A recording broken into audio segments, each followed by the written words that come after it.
When I first started this diet, I was weighing myself all throughout the day.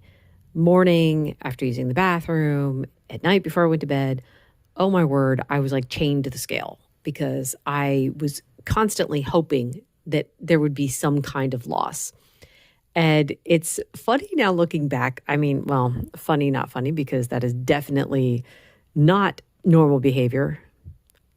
I don't know, with the way the world is, what is normal anymore? Anyway, moving on. So the thing is, though, I was so obsessed. And when I started this diet, I had realized that it wasn't going to be about weight loss anymore. It was going to be about health, how I felt. So the numbers that I was seeing on the scale weren't as important. Now, it was exciting to see the numbers going down, but I realized I needed to stop weighing myself throughout the day because that was just messing with my head and taking the focus off, I need to eat to feel good. So I started weighing myself once a day. That was too tough. Then I started weighing myself once a week.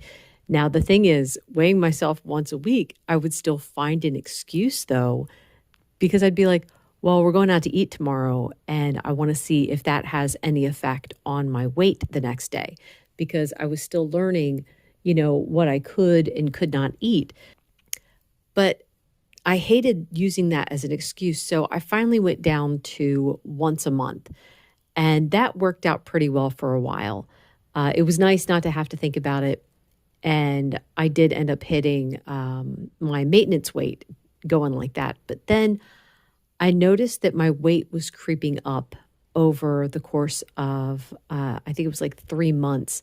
I gained, oh my word, like 7 pounds, I think it was. And I'm like, okay, now hang on a second. To me, 2 to 3 pound fluctuations within your maintenance weight is normal. But 7 pounds, we're heading in the wrong direction. We're going up too high. So I knew I needed to make a change, but I didn't know what I was doing that was causing that to go up. So I went back to weighing myself every day. And what was really cool about it was that the scale now became a tool for me to see what I was doing. Now, at that point, I had understood that I had had some carb creep.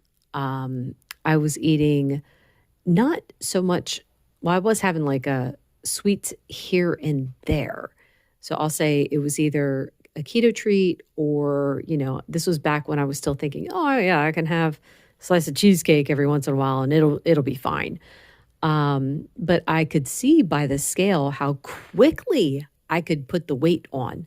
Now, if I stuck to the diet, if I ate things that I knew were within the bounds that I had created, my weight would come back down pretty quickly, usually.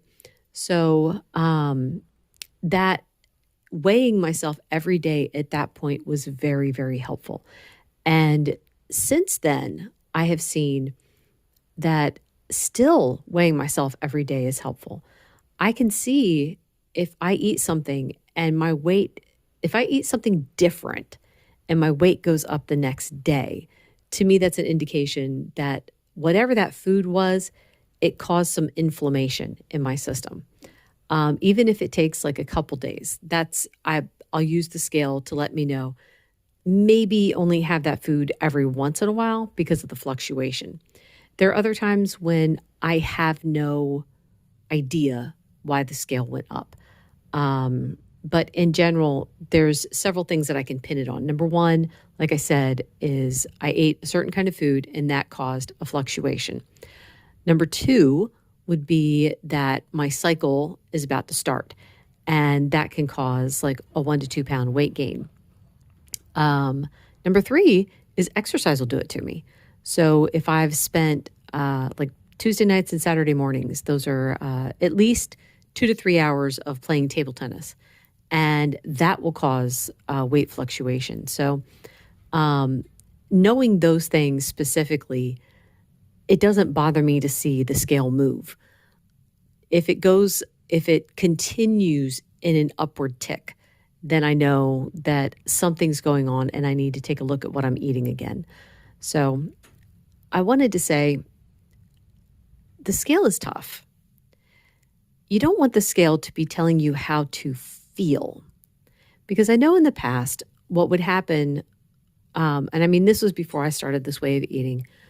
In the past, I would weigh myself. And if I was down a pound, it's like, oh, good. That means, I'm on the right track. If I was down a pound after having something bad the day before, which was like a very odd thing, but it did happen, I would think, oh, well, I got away with eating that bad thing, so I guess I can have more. Or if it went up for no apparent reason that I could figure out, I would beat myself up about it. It's like, oh, what's wrong with me? Why? Why?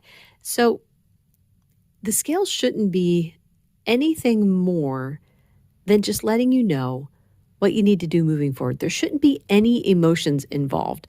I mean, let's say that you see that a screw is loose on a pan. You get a screwdriver out and you fix the pan. The screwdriver isn't giving you any kind of emotional response. You are fixing something. This is what the scale should be.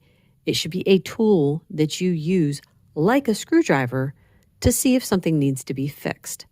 So if there's any emotional reaction to the scale, maybe take some time away from it.